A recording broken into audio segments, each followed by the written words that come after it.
அனைவருக்கும் வினோத் பரமகியின் பணிவான வணக்கங்கள். ஒரு பழமொழி ஒன்று உண்டு. அதாவது தாயை போல புள்ள நூலை போல சேலை அப்படின்ற ஒரு பழமொழி நம்ம கேள்விப்பட்டிருக்கோம்.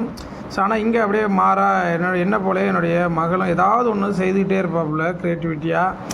ஸோ அது மாதிரி தான் அவளுக்கு க்ளே வந்துட்டு அவங்க சின்னத்தை வாங்கி கொடுத்தாங்க. அந்த க்ளேவை வந்துட்டு அவள் ரிங்காக மேக் பண்ணியிருக்கா. நிறைய வெரைட்டியான டிசைன் பாருங்கள் எப்படி இருக்குன்ட்டு. ஸோ நிறைய ஆர்ட் ஒர்க் பண்ணுவா அவள்.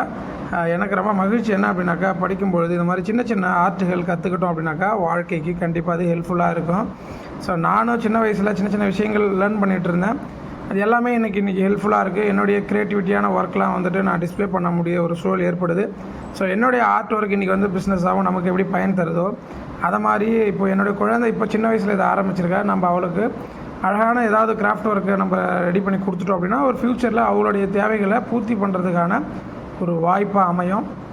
நீங்களும் இந்த மாதிரி லீவ் நாட்களில் குழந்தைகளுக்கு ஏதாவது ஒரு கலையை, அதாவது கிராஃப்ட் ஒர்க் ஏதோ ஒன்று கைத்தொழில் கற்றுக் கொடுத்தீங்க அப்படின்னா கண்டிப்பாக அவங்களுடைய வாழ்க்கை மேன்மை பெறும். அவங்களுடைய நினைவாற்றல்கள், அவங்களுடைய திறன்கள் வெளிப்படுறதுக்கு வாய்ப்பாக இருக்கும். ஸோ ஏதாவது க்ரியேட்டிவிட்டியாக அவங்களுக்குள்ளே வளர்த்துக்கிறதுக்கான ஒரு வாய்ப்பாக அமையும். முடிஞ்சால் நீங்களும் உங்களுடைய குழந்தைங்களுக்கு சொல்லித்தாங்க. ஏதாவது செய்ய சொல்லுங்கள், ஊக்கப்படுத்துங்க. எல்லா பெற்றோர்களும் அவங்க செய்கிறத வந்து ஊக்கப்படுத்துங்க. கண்டிப்பாக ஏதோ ஒரு காலகட்டத்துக்கு அது பயன் தரக்கூடியதாக இருக்கும். புரியும்னு நினைக்கிறேன். வாழ்க யோகம், யோகம் வெல்லட்டும். அடுத்த பதிவில் கண்டிப்பாக சந்திக்கிறேன். நன்றி.